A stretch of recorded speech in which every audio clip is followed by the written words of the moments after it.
Here at 7 p.m. Let's see.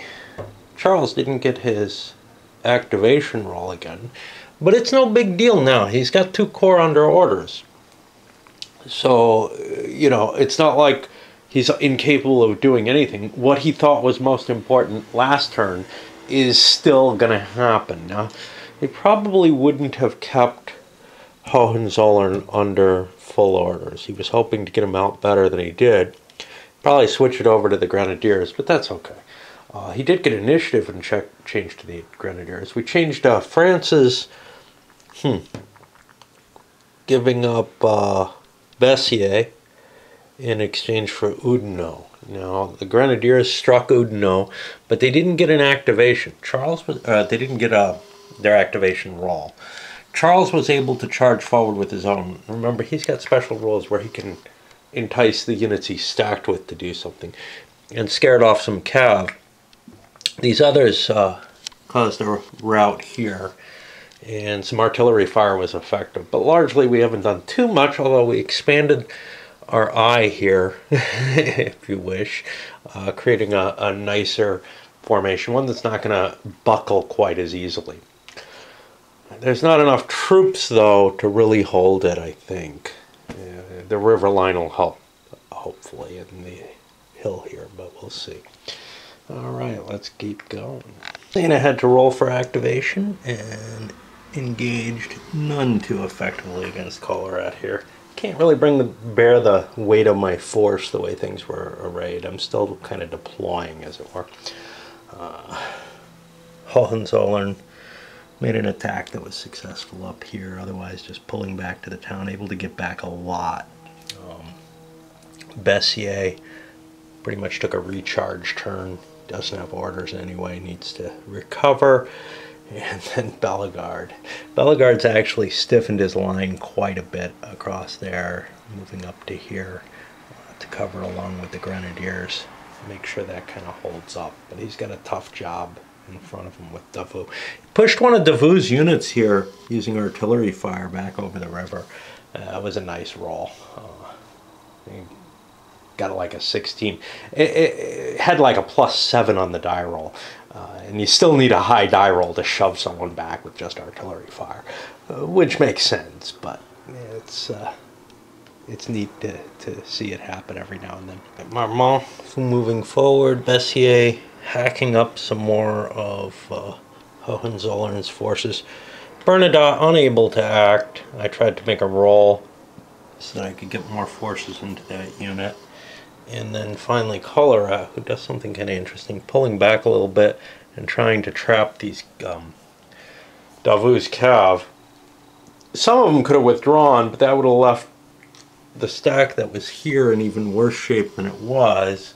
But it looks to me like Davout's going to have to pull his forces off the Bellegarde line, which is kind of cool because it was beginning to waver a little bit.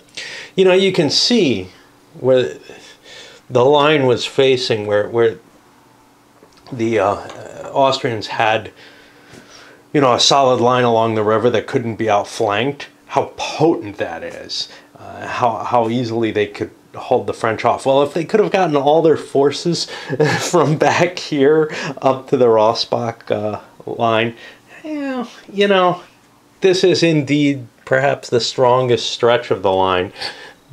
But it would have been pretty impressive to see them holding off the French as well as maybe they did historically. As it is, though, through a combination of probably my misinterpreting the rule, I think, it's hard to tell because it's not written clearly, but also the difficulty there is in withdrawing in this game. It's there even if, you know, I had that rule underway. I would have had to have started first thing and just marched away and hoped that the French never really caught me. That's a little disappointing to me. I just don't feel like Napoleonic era combat was that locked as it seems to be here.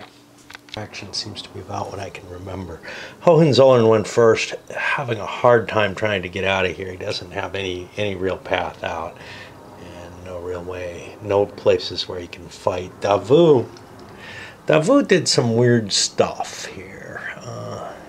Among others, turning against back up against these guys, which tempted Bellegarde, who went next, to make an attack. He's basically trying to cover against Kolarath here. I don't think he succeeded in making any decent attacks, just kind of a withdrawal overall. There was artillery fire. He did push forward here and then got dislodged back on the when he attacked the disordered units that he was able to hit with artillery. He's just trying to break up that line again. It's a tough job though. And then finally the Army of Italy went, and not too impressive simply because he's got to wheel around Bessier's forces.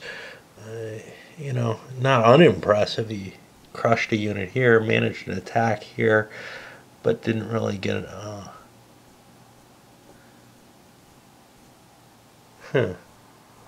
that should be a destruction. He got a hit on it, and I get confused between how artillery hits work and how regular hits work. This was a follow-up attack, and we'll go into here, and that's really kind of busting up Hohenzollerns' position there, and these get pushed off for the next set. What's this shit? I don't know. Yeah, great. Let's close tonight up. Oudinot tried to launch his cav over here for an attack, and generally a reorg otherwise. Marmont preparing and beginning to deploy for battle. He's going to just be moving up and putting additional pressure over here on Hohenzollern. If I can destroy Hohenzollern, it's over.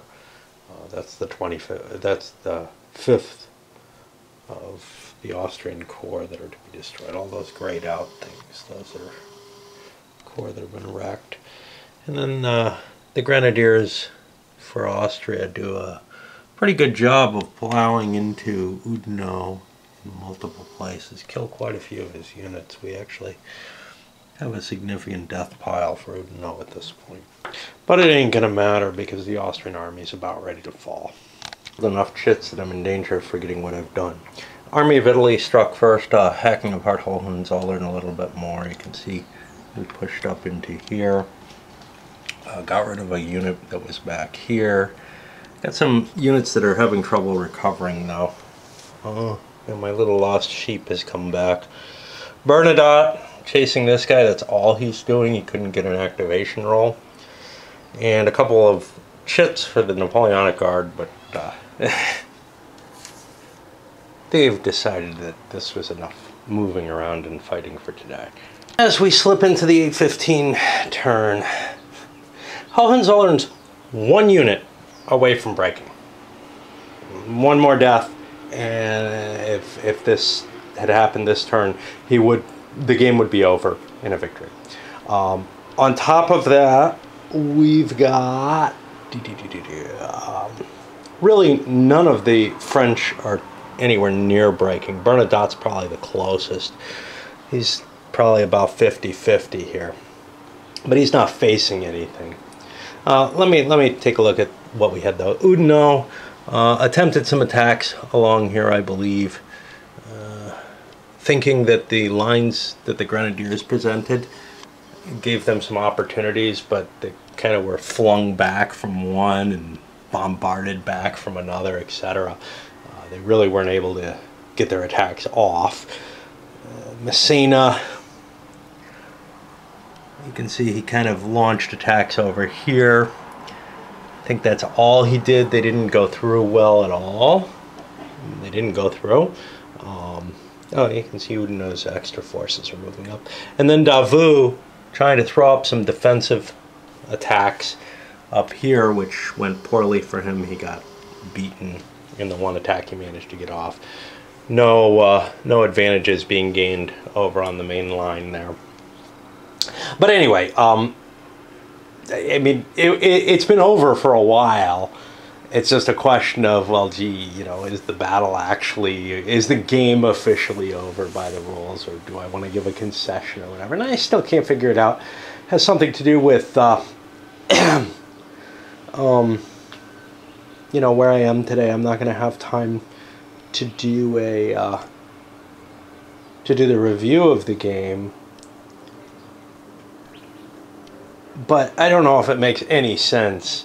You know, this morning I'm not going to have a chance. I don't know if it makes any sense whatsoever for me to, you know, play out another turn, because it's almost absolutely certain that, well, this guy at least is going to be... Oh, he's routed. Wait a minute, that changes the thing. Hey, it's over. An extra unit either way would do it. That puts it to 12 lost. Yeah, 12 lost, 6 still on the board, if I recall. 1, 2, 3, 4, 5, 6. Yeah, 12 lost, 6 on the board. So that's it. That's the battle.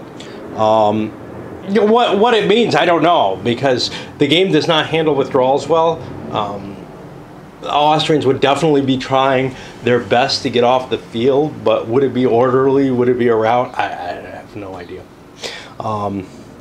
Anyway, this particular battle, I think it shows a lot of promise if you can discern what the rules were meant to be, with regard to Charles, for example. So if he had had command of his units early on, maybe these guys would have gotten out fairly intact. And if they did, holding the Rossbach line should be fairly easy. I don't know how interesting it would be to assault that line, though. The interesting part comes when it breaks, right?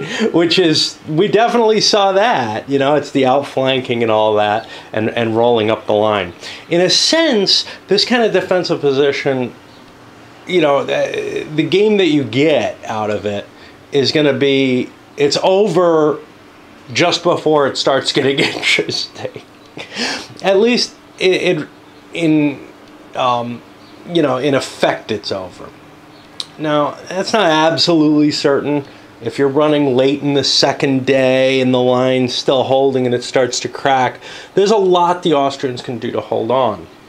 But in the course of 2 days, I think it's pretty likely that the French are going to take a victory here. They would really have to burn themselves out on this line and really wreck their army to get what I'd consider an actual loss. You know, it would have to come to the point where the Austrians could come across the river and kind of start mopping up or chase them back over the Danube. Anyway, this was a short video. I would have attached it to the last one if I had known, but it's what we got. So let's send this one up.